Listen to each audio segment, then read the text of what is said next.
Hi guys, welcome back to my channel, Edmond Mendaros, and for today's quick tutorial, I'm going to show you guys how to delete bookmarks in the Mozilla Firefox web browser.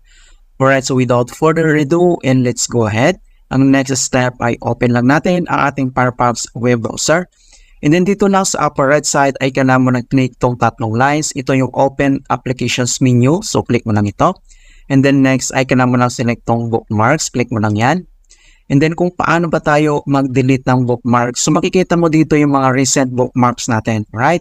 So dito select ka lang dito and then mag-right click ka lang. And then ito na siya. So makikita mo na dito yung delete bookmarks. So pwede mo na itong i-click.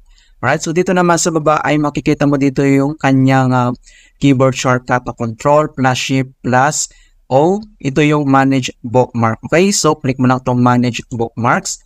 And then pop up itong kanyang library. Alright, so nandito yung kanyang history, yung downloads, yung tags, yung all bookmarks, makikita mo dito, yung bookmarks toolbar, andito siya, and then yung bookmarks menu, andito rin siya, and then other bookmarks. So naka-record dito lahat mga kaibigan, pwede mo itong import and backup siya.